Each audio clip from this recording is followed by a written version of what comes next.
Hello students, welcome to La Excellence IAS academy.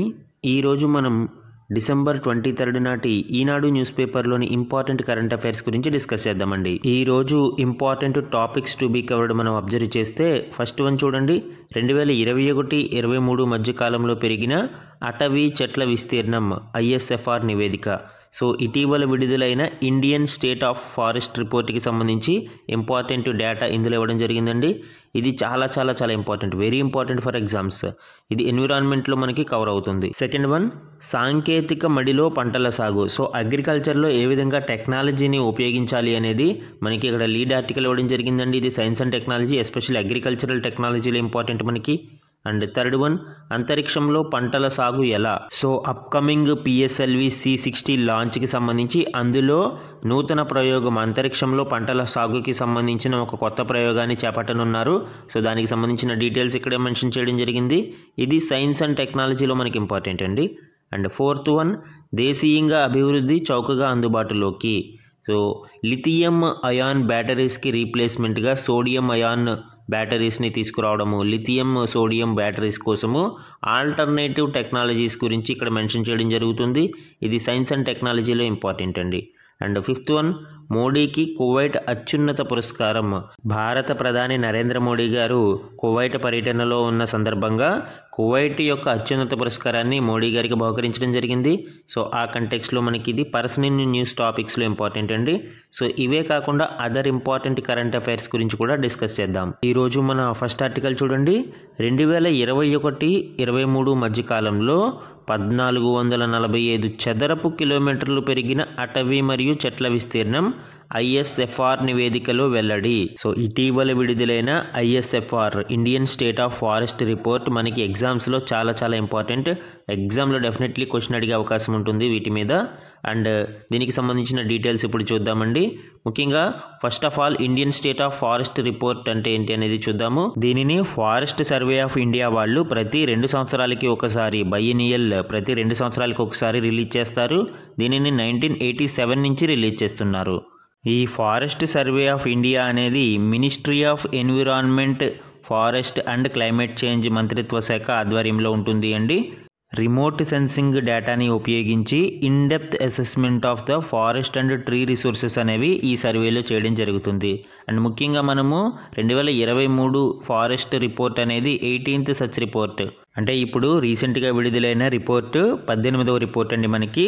దీనికి సంబంధించి ఈ రిపోర్ట్లో మనకి ఇన్ఫర్మేషన్ ఫారెస్ట్ కవర్ మీద, ట్రీ కవర్ గురించి, మ్యాంగ్రూవ్ కవర్ గురించి అంటే మడ అడవుల గురించి, growing stock, carbon stock and మొత్తం ఇట్లా ఫారెస్ట్ ఫైర్స్, అగ్రో ఫారెస్ట్రీ, ఇలా వివిధ రకాల వాటి మీద డేటా అనేది ఈ రిపోర్ట్లో ఇవ్వడం జరిగింది. ఈ సర్వేలో కేటగరైజేషన్ ఆఫ్ ఫారెస్ట్స్ అంటే ఏ విధంగా వర్గీకరించారు అనేది చూస్తే వెరీ డెన్స్ ఫారెస్ట్ అంటే చాలా దట్టమైన అడవులు, వీటి యొక్క కెనోపీ, ట్రీ కెనోపీ డెన్సిటీ వచ్చి 70% కంటే ఎక్కువ ఉంటుందండి. అంటే చెట్టు యొక్క పై భాగం ఏదైతే ఉందో కొమ్మలు ఆకులతో దట్టంగా ఉండే పై భాగాన్ని మనము కెనోపీ అంటామండి. సో అది 70% కంటే ఎక్కువ ఉంటే అట్లాంటి వాటిని చాలా దట్టమైన అడవులు అని పిలుస్తాం మనం. అలానే 40 to 70% మధ్యలో ఉంటే దానిని మోడరేట్లీ డెన్స్ ఫారెస్ట్ అని పిలుస్తారు.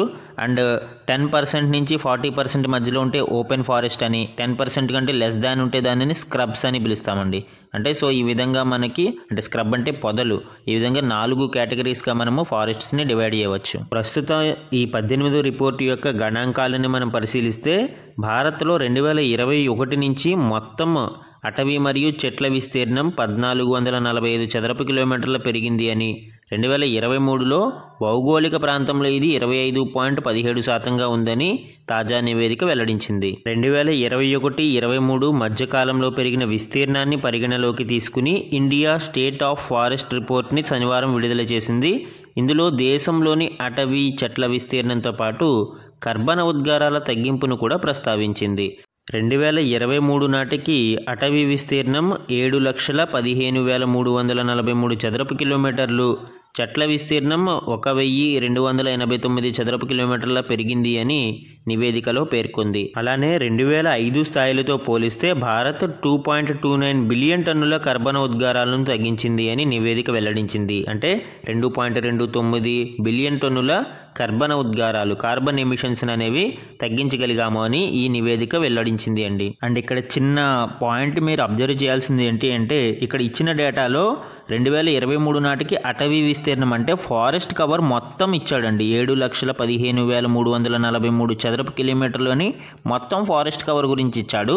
కానీ ట్రీ కవర్, చెట్ల విస్తీర్ణం గురించి మాత్రం కేవలం 1,289 చదరపు కిలోమీటర్ల మేర పెరిగింది అని ఇచ్చాడు. అంటే టోటల్ ట్రీ కవర్ కాదు ఇది పెరిగిన ట్రీ కవర్ మాత్రమే. సో టోటల్ డీటెయిల్స్ మనం ఇప్పుడు చూద్దాం. ఇక్కడ key highlights of the report observe చేస్తే forest and tree cover statistics మనం చూడొచ్చండి. ఫారెస్ట్ కవర్కి ట్రీ కవర్కి డిఫరెన్స్ ఏంటి అంటే, ఫారెస్ట్ కవర్ అంటే ఫారెస్ట్ ఎకోసిస్టమ్ అంటే అటవుల నేపథ్యంలో ఉండే మొత్తం విస్తీర్ణాన్ని మనము ఫారెస్ట్ కవర్ లేదా అటవీ విస్తీర్ణం అని పిలుస్తామండి. మరి చెట్ల విస్తీర్ణం అంటే out side of the forest ఏవైతే ఉన్నాయో, సో ఫారెస్ట్ కాకుండా మిగిలిన చెట్లు ఏవైతే ఉన్నాయో వాటిని చెట్ల విస్తీర్ణం అని చెప్తాం. సో ఈ రెండింటికి డిఫరెన్స్ అబ్జర్వ్ చేస్తే forest cover and total tree cover కలిపి మనకి 8,27,357 స్క్వేర్ కిలోమీటర్లు మనకి ప్రస్తుతం ఉంది. అంటే ఇది మొత్తం జాగ్రఫికల్ ఏరియాలో 25.17% నమోదైందండి. ఇందులో ఓన్లీ ఫారెస్ట్ కవర్ మనం అబ్జర్వ్ చేస్తే 7,15,343 స్క్వేర్ కిలోమీటర్స్, ఇది 21.76%గా చెప్పుకోవచ్చండి. అలానే ట్రీ కవర్ అంటే చెట్ల విస్తీర్ణం మొత్తం ఇక్కడ అబ్జర్వ్ చేయండి, 1,12,014 స్క్వేర్ కిలోమీటర్స్ అంటే 1,12,014 స్క్వేర్ కిలోమీటర్స్ ఉంది. ఇది 3.41% ఆఫ్ జాగ్రఫికల్ ఏరియాగా చెప్పుకోవచ్చు. అలానే 2021-23 మధ్యకాలంలో పెరిగిన అటవీ మరియు చెట్ల విస్తీర్ణం మొత్తం ఇక్కడ అబ్జర్వ్ చేస్తే, అంటే total increase in tree plus forest cover observe చేస్తే 1,445 స్క్వేర్ కిలోమీటర్లు, 1,445 స్క్వేర్ కిలోమీటర్ల మేర పెరిగింది. అయితే ఓన్లీ ఫారెస్ట్ కవర్ మనం చూస్తే కేవలం అటవీ విస్తీర్ణం మాత్రమే ఎంత పెరిగింది అనేది చూస్తే కేవలం 156 స్క్వేర్ కిలోమీటర్లు.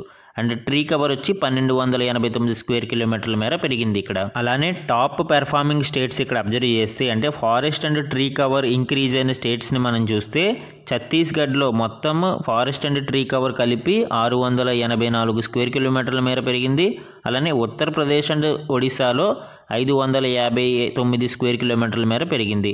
అండ్ రాజస్థాన్ వచ్చేటప్పటికి 394 స్క్వేర్ కిలోమీటర్ల మేర ఫారెస్ట్ అండ్ ట్రీ కవర్ కలిపి పెరిగిందండి. అయితే ఓన్లీ ఫారెస్ట్ కవర్ ఎంత మేర పెరిగింది అనేది రాష్ట్రాల వారీగా చూస్తే మనకి మిజోరాంలో 242 స్క్వేర్ కిలోమీటర్లు, గుజరాత్లో 180 స్క్వేర్ కిలోమీటర్లు, ఒడిశాలో 152 స్క్వేర్ కిలోమీటర్లు. సో ఇవి టాప్ 3గా మనం చెప్పుకోవచ్చు.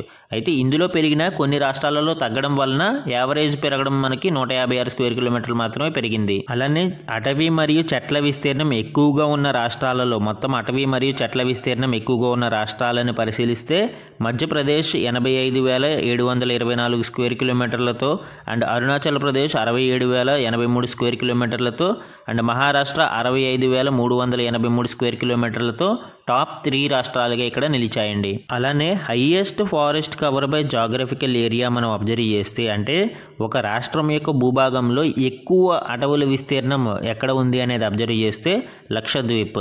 అంటే ఇక్కడ చూడండి, మధ్యప్రదేశ్లో ఎక్కువ భూభాగం ఉంది, ఎక్కువ అటవీ భూభాగం ఉంది. అయితే లక్షద్వీప్లో ఉన్న భూభాగంలోనే ఎక్కువ అడవులు ఉన్నాయి. సో రెండింటికి డిఫరెన్స్ ఉంది. ఫారెస్ట్ కవర్ జాగ్రఫికల్ ఏరియా పర్సంటేజ్లో లక్షద్వీప్లో ఎక్కువ ఉంటుంది. అయితే మొత్తం forest cover and tree cover ఎక్కడ ఎక్కువ ఉంది అంటే దానిని మధ్యప్రదేశ్ అంటారు.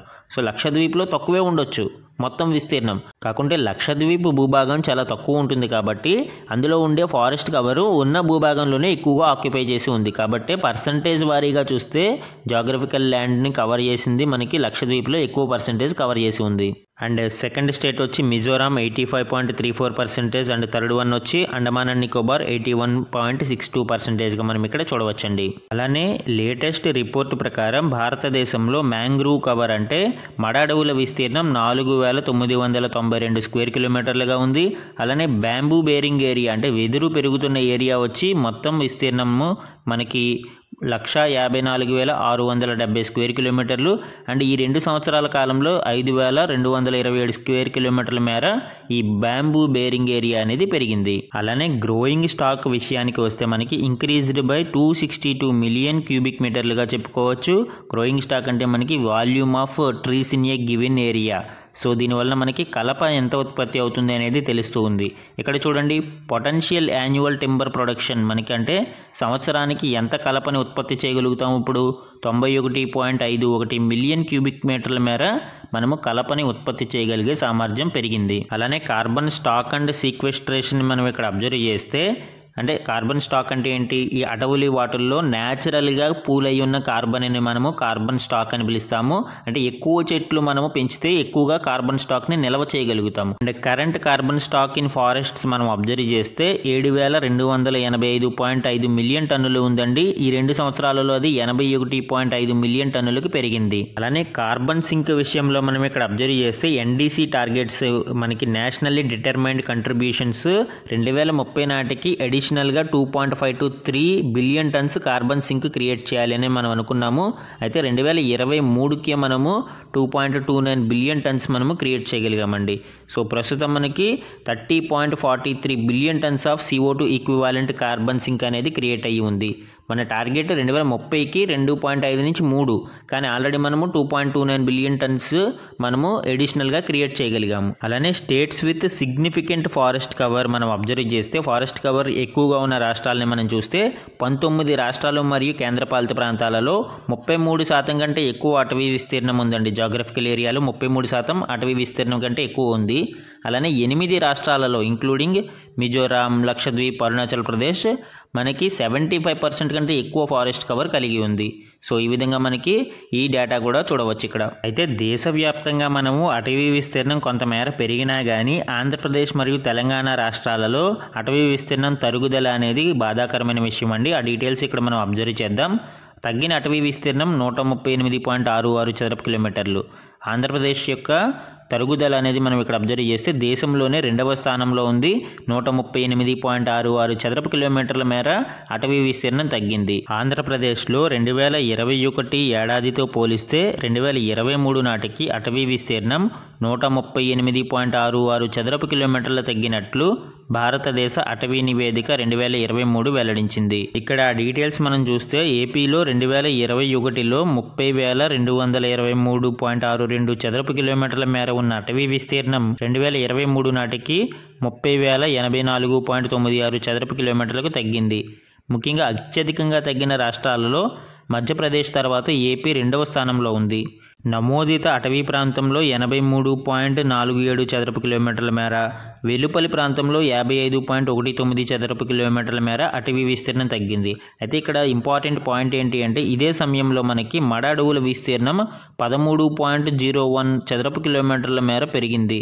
సో మొత్తంగా రాష్ట్రంలో 10 జిల్లాలలో పెరుగుదల, 16 జిల్లాల్లో తగ్గుదల నమోదైంది. అలానే ఏపీ విషయానికి వస్తే ట్రీ కవర్ అనేది ఆంధ్రప్రదేశ్లో పెరిగింది అండి. 2021లో 5,247.36 చదరపు కిలోమీటర్లు ఉండగా 2023 నాటికి అది 5,340.02 చదరపు కిలోమీటర్లకు పెరిగింది. అంటే రాష్ట్రంలో ఫారెస్ట్ కవర్ తగ్గినా కానీ ట్రీ కవర్ మాత్రం 92.66 చదరపు కిలోమీటర్ల మేర వృద్ధి నమోదైంది. అలానే అటవీ మరియు చెట్ల విస్తీర్ణం రెండు కలిపి చూస్తే మనకి 2021-23 మధ్య 35,470.98 చదరపు కిలోమీటర్ల నుంచి 35,424.98 చదరపు కిలోమీటర్లకు పడిపోయింది. అంటే ఓవరాల్ నెట్ చూస్తే మనము 46 చదరపు కిలోమీటర్లు తగ్గింది. ఫారెస్ట్ కవర్ మనకి 138.66 తగ్గింది. అండ్ మనకి ట్రీ కవర్ అనేది 92.66 చదరపు కిలోమీటర్లు పెరిగింది. సో ఈ నెట్ అనేది అబ్జర్వ్ చేస్తే ఓవరాల్గా మనకి 46 చదరపు కిలోమీటర్లు అనేది తగ్గింది. సో అటవీ మరియు చెట్ల విస్తీర్ణం మొత్తం కలిపితే మొత్తం ఈ భూభాగంలో రాష్ట్ర భూభాగంలో 21.74% ఉంది అండి. ఇది జాతీయ సగటు 25.17% కంటే తక్కువ. అలానే జిల్లాల వారీగా చూస్తే అల్లూరి సీతారామరాజు జిల్లాలో అటవీ విస్తీర్ణం 101.69 చదరపు కిలోమీటర్ల మేర తగ్గింది. అండ్ ఆ తర్వాతి స్థానాలలో పార్వతీపురం, మన్యం, తిరుపతి, పల్నాడు జిల్లాలు ఉన్నాయి. అదేవిధంగా పెరిగిన జిల్లాలలో చూస్తే విజయనగరం, పొట్టి శ్రీరాములు నెల్లూరు, డాక్టర్ బిఆర్ అంబేద్కర్ కోనసీమ జిల్లాలు ముందు వరుసలో ఉన్నాయి. అలానే రాష్ట్రంలో మడ అడవుల విస్తీర్ణం మనకి అబ్జర్వ్ చేస్తే 408.42 చదరపు కిలోమీటర్ల నుండి 424.43 చదరపు కిలోమీటర్లకు పెరిగింది. అంటే సుమారు 13.01 చదరపు కిలోమీటర్ల మేర మనకి వృద్ధి నమోదైందండి. ఒక కృష్ణా జిల్లాలోనే మనకి 9.88 చదరపు కిలోమీటర్ల మేర పెరిగింది. అలానే తెలంగాణ విషయంలో మనం ఇక్కడ చూస్తే అటవీ విస్తీర్ణం తగ్గుదలలో తెలంగాణ దేశంలోనే 3వ స్థానంలో ఉంది. మనకి తెలంగాణలో 2021-23 మధ్య కాలంలో సుమారు 100.42 చదరపు కిలోమీటర్ల మేర అటవీ విస్తీర్ణం తగ్గింది. 2021లో 21,279.46 చదరపు కిలోమీటర్లు ఉన్న రాష్ట్ర అటవీ విస్తీర్ణం 2023 నాటికి 21,179.04కు తగ్గింది. సో దీనితో మధ్యప్రదేశ్, ఆంధ్రప్రదేశ్ తర్వాత 3వ స్థానంలో తెలంగాణ నిలిచింది. అలానే జిల్లాల వారీగా చూస్తే 2021-23 మధ్యలో 33 జిల్లాలకు గాను 13 జిల్లాలలో అటవీ విస్తీర్ణం తగ్గగా 20 జిల్లాలలో అటవీ విస్తీర్ణం పెరిగిందండి. ఈ అత్యధికంగా మనము ఆదిలాబాద్ జిల్లాలో 115.50 చదరపు కిలోమీటర్లు, తర్వాత భద్రాద్రి కొత్తగూడెం అండ్ నిర్మల్లో మనకి ఈ అటవీ విస్తీర్ణం తగ్గుదల కనిపించింది. అండ్ జగిత్యాలలో మనకి 54.70 చదరపు కిలోమీటర్ల మేర అండ్ నాగర్ కర్నూలు జిల్లా, మంచిర్యాల జిల్లాలలో అటవీ విస్తీర్ణం పెరుగుదల అనేది కనిపించింది. అయితే అటవీ విస్తీర్ణం తగ్గినా కూడా చెట్ల విస్తీర్ణం మాత్రం 3,478.88 చదరపు కిలోమీటర్ల నుంచి 3,517 చదరపు కిలోమీటర్లకి పెరిగిందండి. సో అటవీ విస్తీర్ణం బోత్ ఆంధ్రప్రదేశ్ మరియు తెలంగాణలలో తగ్గింది అండ్ చెట్ల విస్తీర్ణం మాత్రం బోత్ ద స్టేట్స్లో రెండిట్లోనూ కూడా పెరిగింది.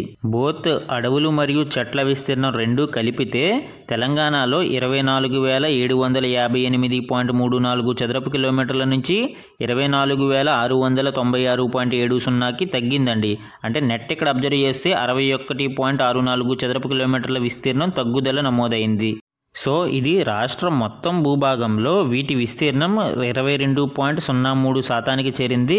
మనకి ఇది జాతీయ సగటు 25.1%తో పోలిస్తే తక్కువగా నమోదైంది. ఈ ఫారెస్ట్ సర్వే రిపోర్ట్ అనేది మొత్తం అది మనకి ఆంధ్రప్రదేశ్, తెలంగాణ అండ్ యూపీఎస్సీ దేనికైనా కానీ ఖచ్చితంగా అడిగే క్వశ్చన్స్ ఉంటాయండి డెఫినెట్లీ. కాబట్టి ఈ report each and every point డీటెయిల్డ్గా చూడండి. మన నెక్స్ట్ ఆర్టికల్ చూడండి, సాంకేతిక మడిలో పంటల సాగు. సో డిజిటల్ అగ్రికల్చర్ మిషన్కి సంబంధించి అండ్ డిజిటల్ అగ్రికల్చర్కి సంబంధించి ఈ ఆర్టికల్ ఇవ్వడం జరిగిందండి. దీనికి సంబంధించిన డీటెయిల్స్ ఇక్కడ చూద్దాం. పల్లెల్లో ఇంటర్నెట్, మొబైల్ ఫోన్ల వినియోగం విస్తరించడం డిజిటల్ సేద్యానికి తలుపులు తెరుస్తుంది. ముఖ్యంగా గత సెప్టెంబర్లో 2,817 కోట్లతో డిజిటల్ వ్యవసాయ మిషన్కు కేంద్ర మంత్రివర్గం ఆమోదం తెలిపింది. కేంద్ర, రాష్ట్ర ప్రభుత్వాలు, విశ్వవిద్యాలయాలు, పరిశోధనా సంస్థలు వ్యవసాయ అభివృద్ధికి చేపట్టే డిజిటల్ ఐటీ కార్యక్రమాలను ఈ మిషన్ పరిధిలోకి తీసుకురానున్నారు. సో ఈ డిజిటల్ అగ్రికల్చర్ మిషన్ అంటే ఏంటి అనేది ఇక్కడ చూస్తే, use of technology for improving farmers lifes. ఎవరైతే రైతుల యొక్క జీవితాలని బాగు చేయడానికి అవసరమైన సాంకేతికతను తీసుకురావడమే ఈ డిజిటల్ అగ్రికల్చర్ యొక్క అంటే డిజిటల్ అగ్రికల్చర్ మిషన్ యొక్క ముఖ్య ఉద్దేశం. దీనికి 2,817 కోట్ల రూపాయలను కేటాయించడం జరిగింది. ఇందులో 2 ముఖ్యమైన కాంపోనెంట్స్ ఉన్నాయండి. 2 పిల్లర్స్ అని చెప్పుకోవచ్చు. ఒకటి అగ్రి స్టాక్, రెండవది కృషి డెసిషన్ సపోర్ట్ సిస్టమ్. సో ఈ రెండింటి గురించి డీటెయిల్గా మనం చెప్పుకుందాము. ఈ డిజిటల్ అగ్రి మిషన్కి సంబంధించి అగ్రి స్టాక్ అండ్ సేద్య నిర్ణయాల సహాయక వ్యవస్థలు ఏదైతే కృషి డెసిషన్ సపోర్ట్ సిస్టమ్ ఉందో, సో ఈ 2 మూల స్తంభాలుగా నిలుస్తాయి. ఇందులో రైతుల పంటల రిజిస్టరు, జీపీఎస్, గూగుల్ ఎర్త్ల సహాయంతో గ్రామాల మ్యాప్ల తయారీ ఈ అగ్రి స్టాక్లో అంతర్భాగంగా ఉంటాయండి. దీని కింద కేంద్ర వ్యవసాయ శాఖతో 19 రాష్ట్రాలు ఒప్పందాలు కుదుర్చుకున్నాయి. ఆల్రెడీ తమిళనాడు, ఉత్తరప్రదేశ్ సహా 6 రాష్ట్రాలలో ఇప్పటికే రైతు గుర్తింపుల కార్డుల తయారీ, డిజిటల్ పంటల సర్వేకు పైలట్ ప్రాజెక్టులు చేపట్టారు. దీని ద్వారా 2026-27 కల్లా 11 కోట్ల మంది రైతులకు డిజిటల్ గుర్తింపు కార్డులు ఇవ్వాలని టార్గెట్గా పెట్టుకున్నారండి. అండ్ అలానే రానున్న 2 ఏళ్లలో 400 జిల్లాలలో డిజిటల్ పంటల సర్వే జరుపుతారు. అలానే కృషి డెసిషన్ సపోర్ట్ సిస్టమ్ ఏదైతే ఉందో సేద్య నిర్ణయాల సహాయక వ్యవస్థ కింద పంటలు, భూ, జల వనరులు, వాతావరణ సమాచార నిధి ఏర్పాటవుతుంది. సో ఇలాగా ఒక మాటలో ఇది ఒక బృహత్తర డిజిటల్ డేటాబేస్ అయిన అగ్రిస్టాక్ ఆధారిత డిజిటల్ వ్యవసాయానికి పునాది కానుంది. ఈ డిజిటల్ అగ్రికల్చర్ మిషన్కి AI టెక్నాలజీతో కూడిన ఈ మైక్రోసాఫ్ట్ అజూర్ అనే క్లౌడ్ సర్వీసెస్ని అందించడం జరుగుతుంది. సో దీని ద్వారా మనకి వివిధ రకాల పంటలకి సంబంధించి క్లౌడ్ సర్వీసెస్ కోసం, ముఖ్యంగా డిజిటల్ సేద్యం యాప్లను తయారు చేయడం కోసం ఈ క్లౌడ్ సర్వీసెస్ అనేవి ఉపయోగపడతాయండి. అలానే భారతదేశంలో అగ్రి స్టార్టప్స్ కూడా ఎక్కువగా పెరుగుతూ ఉన్నాయండి. ముఖ్యంగా 2023లో మనకి 450 ఒకప్పుడు ఉండేవి, ఇప్పుడు 2023లో 6224కి ఈ అగ్రి స్టార్టప్స్ పెరిగాయి. ఇవి పంటల సంరక్షణ నుంచి ఆన్లైన్ మార్కెటింగ్ వరకు ప్రత్యేక యాప్లను రూపొందిస్తున్నాయి.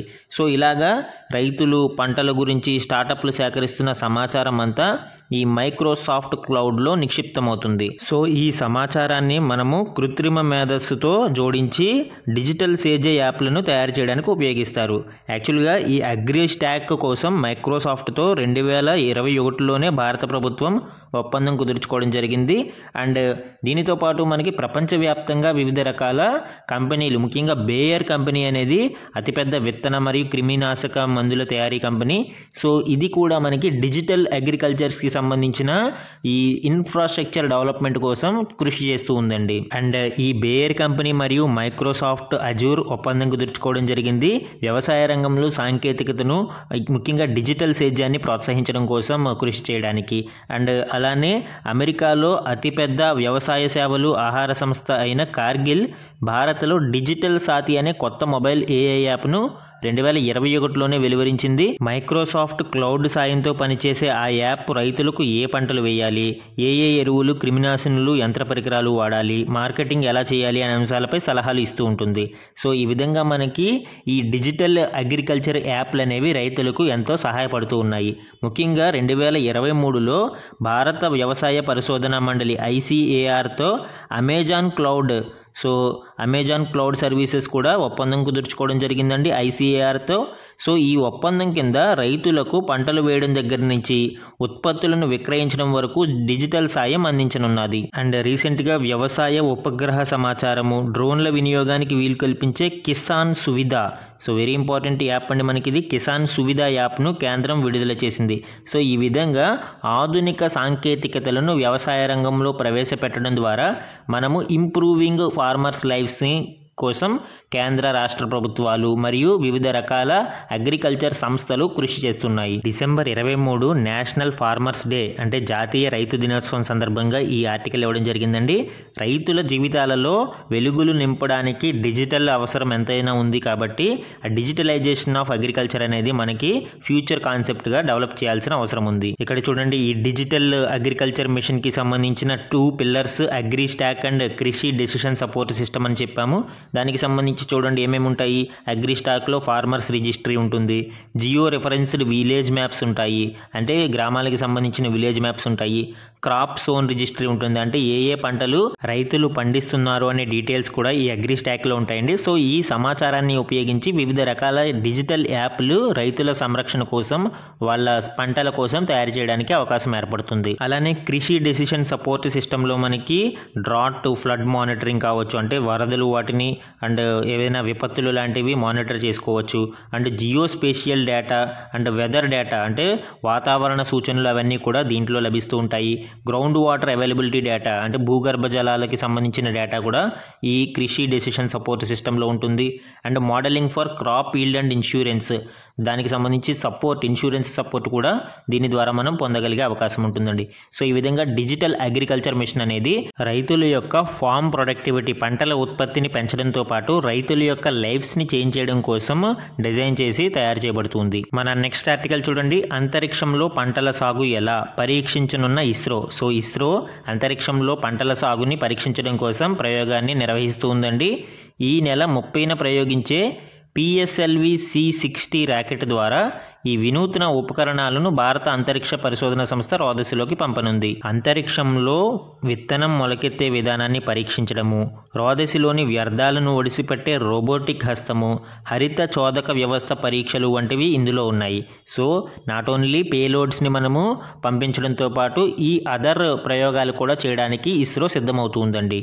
ఈ PSLV C20 ద్వారా జెంటస్ పెడెక్స్ ఉపగ్రహాలను ఇస్రో ప్రయోగిస్తుంది. ఈ ఉపగ్రహాలను ప్రయోగించిన అనంతరం పిఎస్ఎల్వి C60లోని 4వ దశ కక్షలోనే ఉండిపోతుంది. దీన్ని ఒక ప్రయోగ వేదికగా ఇస్రో ఉపయోగించుకుంటుంది. సో ఈ శాటిలైట్స్ని అక్కడ స్పేస్లోకి ప్రవేశపెట్టిన తర్వాత 4వ దశలో కక్షలో ఉండిపోయిన తర్వాత ఈ రోబోటిక్ హ్యాండ్ కావచ్చు అండ్ విత్తనాలు మొలకెత్తే విధానం కావచ్చు, ఇలాంటి పరీక్షలని ఇస్రో నిర్వహించనుంది. 8 అలసంద విత్తనాలతో కూడిన ఒక ప్రయోగం ఇందులో ఒక భాగం. దశలో ఇవి మొలకెత్తే తీరును పరిశీలించాలన్నది ఇస్రో యొక్క ఆలోచన. Compact research module for orbital plant studies crops అనే పేరుతో ఈ పేలోడ్ను విక్రమ్ సారాభాయ్ అంతరిక్ష కేంద్రం అభివృద్ధి చేసింది. అలానే అమిటీ యూనివర్సిటీ అభివృద్ధి చేసిన APEMS ద్వారా సూక్ష్మ గురుత్వాకర్షణ వాతావరణంలో పాలకూర వృద్ధిని కూడా పరీక్షించనున్నారు. సో ఈ విధంగా అంతరిక్షంలో ఇస్రో వివిధ రకాల ప్రయోగాలని చేపట్టనుంది. మన నెక్స్ట్ ఆర్టికల్ చూడండి. దేశీయంగా అభివృద్ధి చౌకగా అందుబాటులోకి.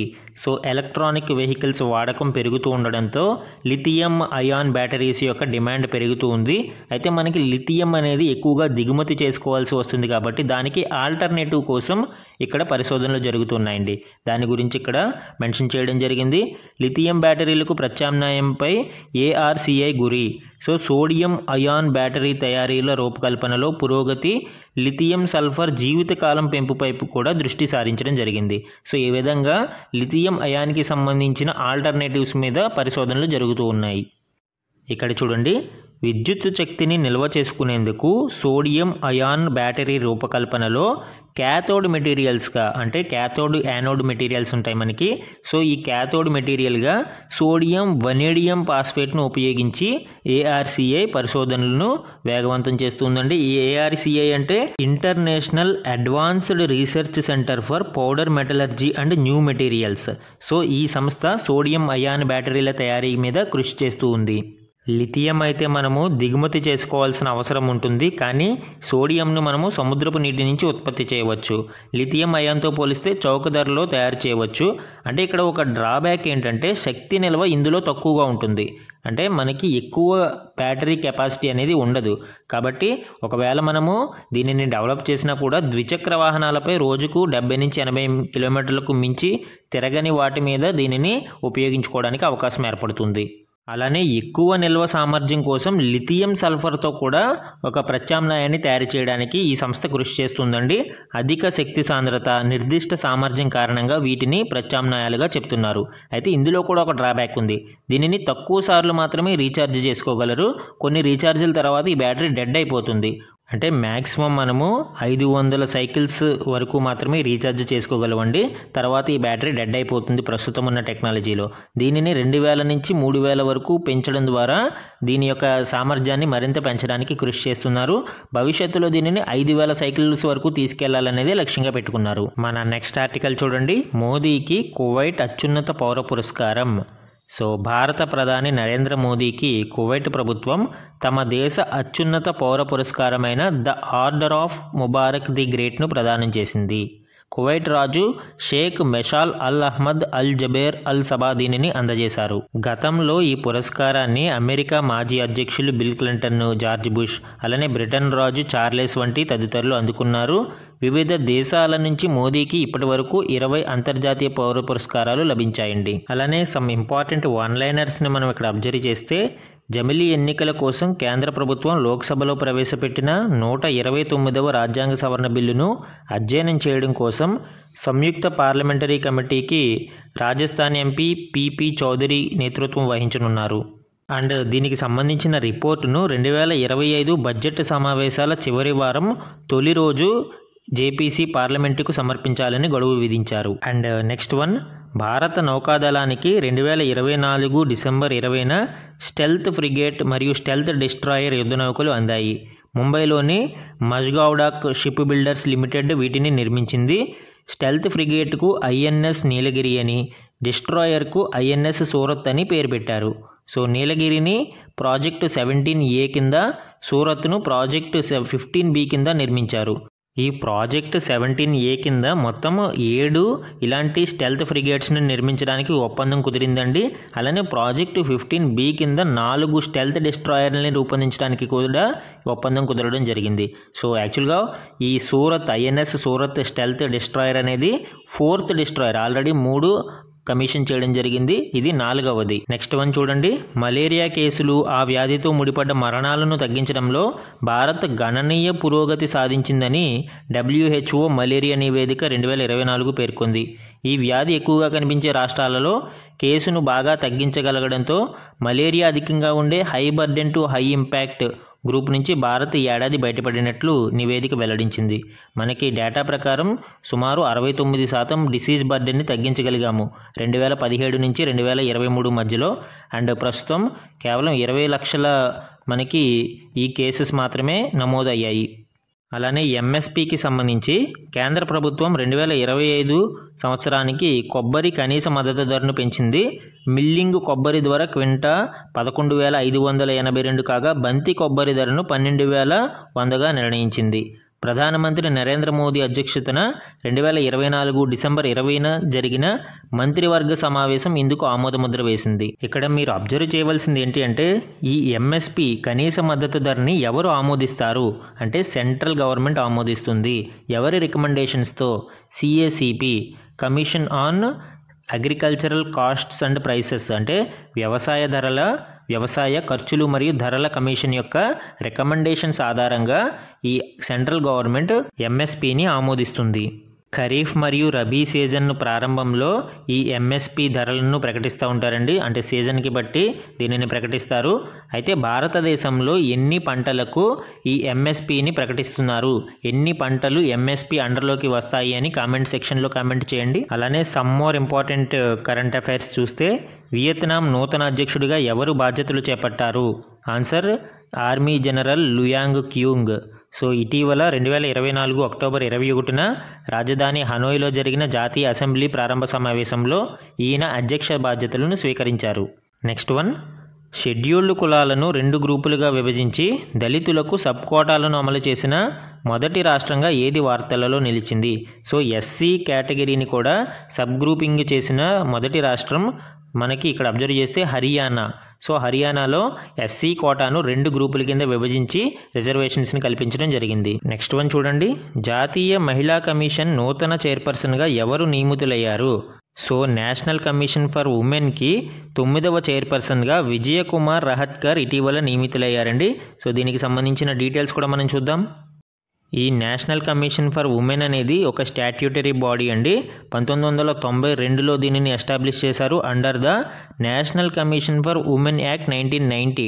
సో జాతీయ మహిళల కమిషన్ చట్టం 1990 ప్రకారం ఈ కమిషన్ని ఏర్పాటు చేశారు. ఇది స్టాట్యూటరీ బాడీ, చట్టబద్ధ సంస్థ, రాజ్యాంగ సంస్థ కాదు.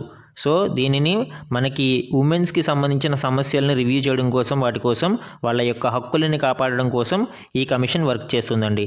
As per section 3 of the NCW act the commission shall consist of a chairperson, 5 members and a member secretary who are nominated by central government. ఎవరు నామినేట్ చేస్తారు వీళ్ళని? సెంట్రల్ గవర్నమెంట్ నామినేట్ చేస్తుంది. ఇందులో చైర్పర్సన్ను, 5 సభ్యులు, ఒక మెంబర్ సెక్రటరీ ఉంటారు. So ఇది మనకి ఒక చట్టబద్ధ సంస్థగా రూపొందించబడింది. ఇవి ఈరోజు ఈనాడు న్యూస్ పేపర్లోని ఇంపార్టెంట్ కరెంట్ అఫైర్స్ అండి. Thank you for watching.